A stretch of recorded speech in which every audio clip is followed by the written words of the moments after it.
bam, Seagull works. It is a viable launch and return vehicle. The only thing remaining that I have not yet tested with this vehicle is it should be able to collect, say, a small probe out of orbit and return and land with it. So that's something that I'm still looking forward to. I have not yet done that. That would actually help. See, this thing had a kind of a tail-heavy attitude when it was coming down. That would actually help it and put a little more weight in front. Okay.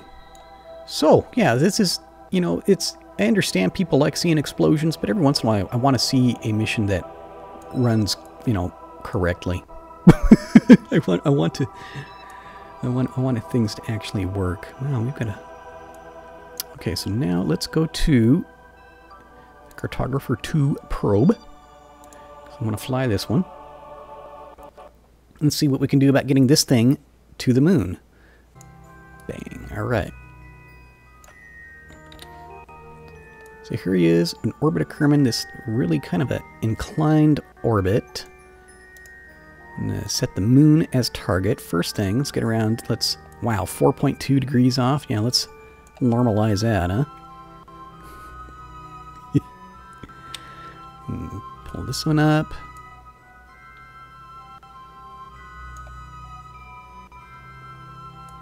Yeah, this one, the debris, that's the external fuel tank. Okay, so we're getting around to the ascending node. So in order to correct this, I actually want to burn like pretty much directly to the south.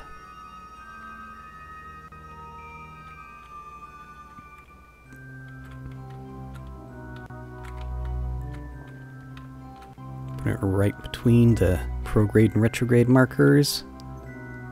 Right about there. Oh, did I not ignite the engine? Oh, I should probably do that. There we go. Much better. Okay, there we go. Very slowly changing. Oh, that's right. These, you can see how fast that battery charge is dropping. Oh, I think I don't have enough batteries on this.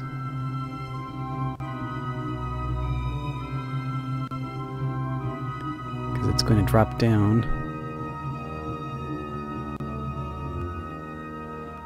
Yeah, because that's one kind of idiosyncrasy of the way these particular engines work, is that they need a lot of battery juice. I may need to go in there and look at redesigning my probe. I need more battery juice. I've got 8 of these just regular battery packs on there. And that may not be enough if I'm going to be doing burns, you know, potentially burns for several minutes. Do I want to continue and try sending this one to the moon? Or do I want to stop and I want to just go and redesign my probe and do it right to have one with enough battery that it can actually do a burn?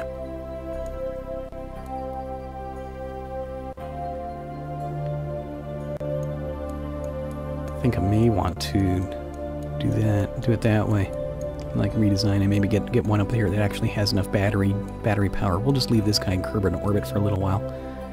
Maybe I'll do this when I'll do a test to see if the Seagull can recapture it and bring it back. Okay, here we are. Yeah, we've had a few mild catastrophes. I've already played through this and I already recorded it once, and the recording was absolute crap. I mean, I played it okay, but the recording didn't work. There was technical difficulties. So I'm just going to try to pretend to be kind of surprised. I'll just pretend that this is the first time through this. I went back to earlier save. I hate saves coming, but just sometimes for the sake of the series, we have to do it. Here we have John Smith once again. Everine Kerbal is our pilot. Hooan Kerbal, who I believe is some kind of anime character or something, is a co-pilot. John Smith, he's like a payload specialist. He's playing with the probes and the robot arm and all that stuff. Precision control is on. SAS is on. I went and plugged my joystick in, so I'm going to do some practice. Let's see if we can do some joystick flying. Could be fun. Yep. Control check. Yep. All that stuff works. Good. Okay, we set to go? Yeah, let's hit it. Main ignition, throttle up. There's the SRBs. Fix that gimbal a little bit. Pitch back, try and get some more vertical. Okay, let's move this camera back so we can look at things from this angle. That'll be cool. Yep.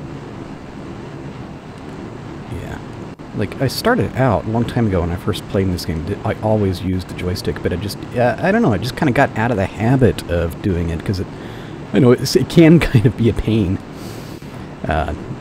You know, having to plug the thing in, needing all the desk real estate for all that, and besides, the game is perfectly playable with keyboard and mouse. I will never tell anybody that you need to have a keyboard in order to play Kerbal Space Program. I mean, I don't know. They can be more pleasant to fly with the little flight sim set of joystick and rudder pedals, if you already have them.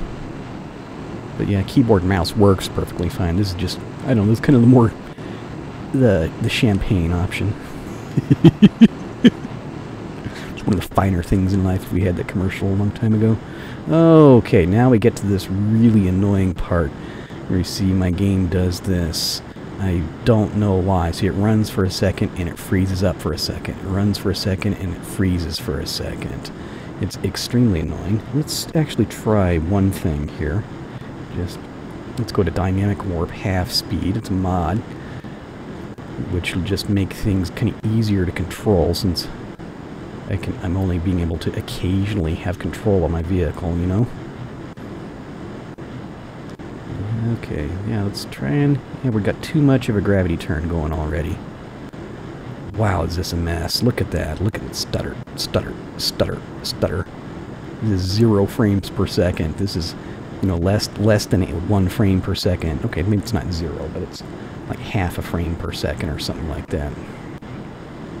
And actually, I'm getting about 1 frame every, like, 3 seconds. Yeah, about that. So we'll just try to hang on, enjoy the ride. Look at my 3 Kerbals over there. John Smith, payload specialist, really enjoying the ride. Everine Kerman, she's, you know, kind of concerned about the whole stuttering and frame rate issues. She doesn't like that. Hooin Kerman, he's just stone cold. He's, yeah, whatever. I'm just here for the ride, man. Let me know when it's time to do something. Apoapsis is already up there, racing up towards 60. I'm way behind on my gravity turn because I have like almost no control through the slideshow here. Well, I think, oop, okay, there, we're smoothing out. How about that? Isn't that nice? Oops, other way. Let's adjust that gimbal this way.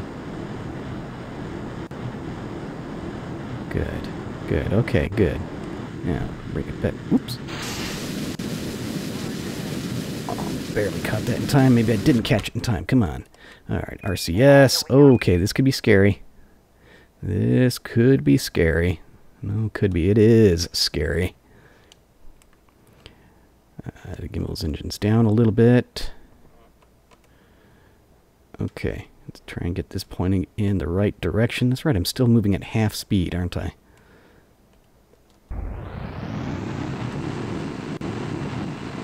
Okay, oh, come on. Come on. No, that was terrible. Alright, fix this. Put that gimbal up here like this. Oh, come on. I just want a smooth launch, man. That's all I want. Is that so much to ask? I'm burning through all my RCS here, just trying to get this thing under control.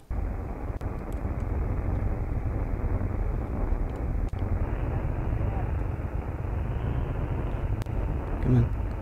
Okay, so let's get this pointing back the other direction.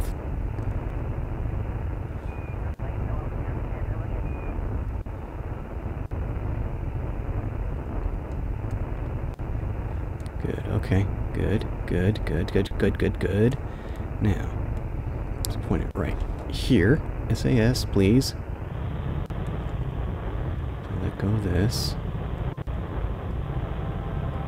And I'm adjusting the gimbal on the engines. Let's turn the RCS off at this point. It's okay. This is salvageable. We can get some control out of this. Turn SAS back on here at this point.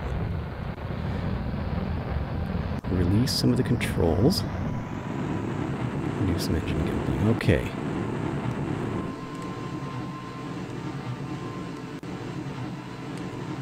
Good. Okay, let's go back to regular normal speed. Thank you. And actually point the nose down here a little bit. Whoa, that's kind of scary. Ugly launch, isn't it? Ugly. Yeah, I'm with Everine. I was all concerned about that one. Still am concerned.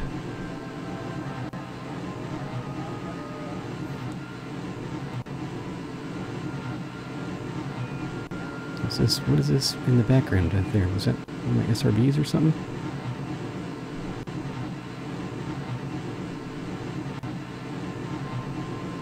Okay, we're about to hit the apoapsis. Let's get over here. Like this. Oh, wow, this thing's too twitchy. Look at that, it's crazy. It's not really dropping altitude any.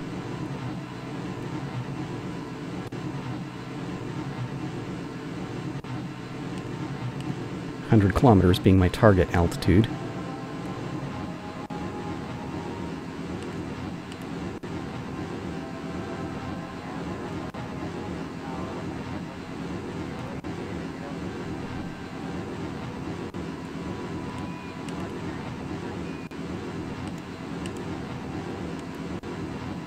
Okay, yeah, I think we're beginning to get things under control here.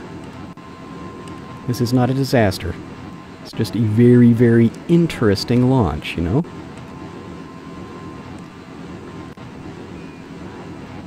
Nothing wrong with an interesting launch. And, okay, shut that off. Jettison the external tank. I know it still had some fuel left in it, but I have to jettison that before the periapsis reaches 20 kilometers, otherwise the thing won't automatically deorbit itself. Okay, cool. Alright, let's roll. So we're no longer inverted, just for style points. We'll roll around so we can see the horizon. Horizon, I said. Yeah, there we go. Okay, 2 minutes to the apoapsis. We're up there very, very close to our 100 kilometer anyway. So I'm going to wait and I'll do some thrusting there. Turn SAS on here. Good. Good.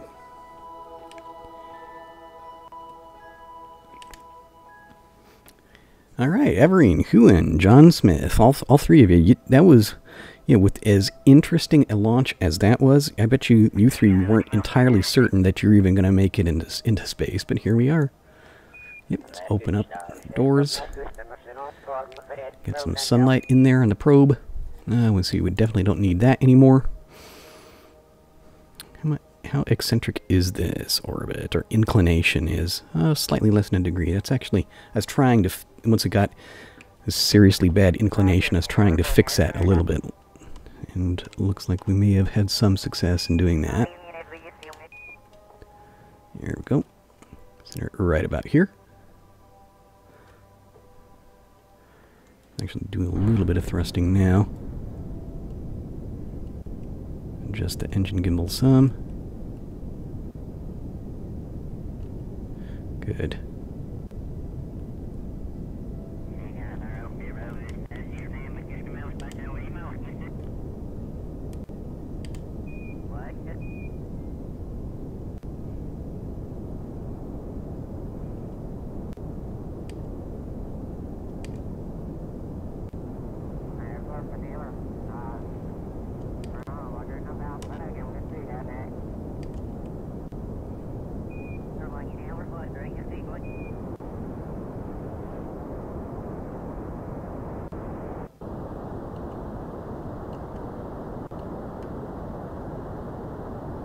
Okay, periapsis is getting up there. Okay, very, very close to circular. We'll just do some fine tuning. Let's go around a couple more times. Good stuff, I'm telling you. All right, let's see. We got my translation controls all set up here. In answer to a question I occasionally get asked, the control setup that I am using, whenever I'm not doing just good old keyboard and mouse, I've got the Cytec X52 joystick and throttle, which is, you know, it's not the top line, but it's not cheap either. It's really a very middle road hand-on throttle and stick setup. There's others that I would like to try. I can't really recommend these joysticks to people, as I haven't used a whole lot of them. Before this, I used the Logitech Extreme 3D Pro, which is a cheapo little entry starter stick, but I don't know, they've raised the price on that thing since the years since I bought it. I'm also using the Cytec with the ProFlight rudder pedals. They seem to be acceptable rudder pedals, kind of like the joystick. They're not, you know, they're not real fancy ones, but they're not, you know, bargain basement cheap either. They're just kind of standard. And they're effective. They work. Okay. Dude, let's turn some nav lights on, because we gotta like those nav lights. Didn't that look cool? 99. All right. Close enough. Yep. Yeah, that's within just a few hundred meters. So, yeah, it's very, very close to a perfectly circular orbit. Let's go and point this thing over here. Okay. Look at all these happy Kerbals. Now, let's see. Let's work on deploying the probe. Boom. Turn that on. Pull it over here. Good. That's right. Turn precision control off so it moves a little bit faster. Here we go. I really like using the robot arm. I think it's one of the best mods ever.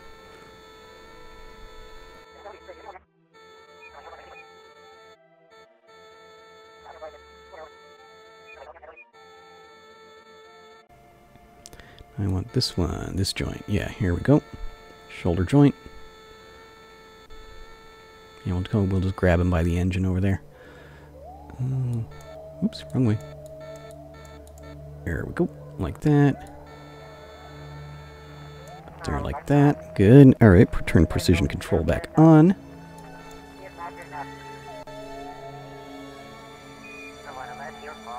Nice peaceful music. Hear the Kerbals chattering at each other. Yeah, that Chatterer, that's an excellent mod. I like that one.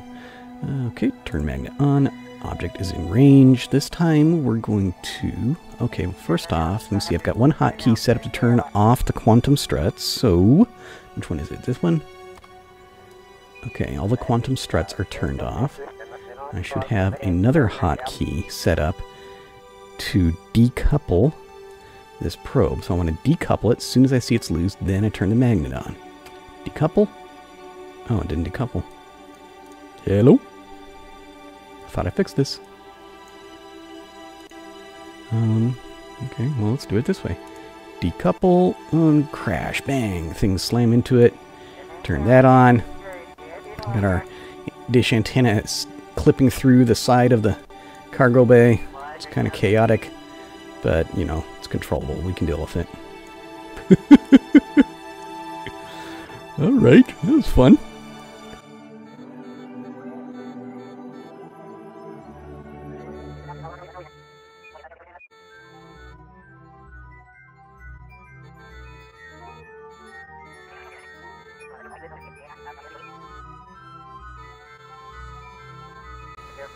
And we'll just ignore the part clipping right through the side of the wall. We'll just pretend that isn't happening.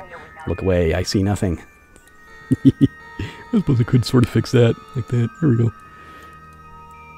Yeah, you see what a pain it is working with this thing, how very, very small. I mean, this is just the standard 1 meter, 1¼ meter parts, and you see how it just barely fits in this cargo bay. I mean, it's not the game developer's fault. It's not the mod developer's fault. No, this is based on what that Mark III fuselage was something that C7 with Chad, he just created months and months, I don't know, a year ago, more, a long time ago, and many things in the game have been rescaled and changed, and these things are still using the same model, you know? So you know, they were never, the Mark III fuselage hasn't kept up with the other changes in scale to so many of the other game's parts. Okay, put it up there like that. That looks pretty cool. Turn the magnet off. Bang. Yeah, magnet is turned off. Let's turn some RCS on. And let's thrust downwards away from it. Relative down. Good. I'll turn RCS off. Just to get some clearance away from it. And okay.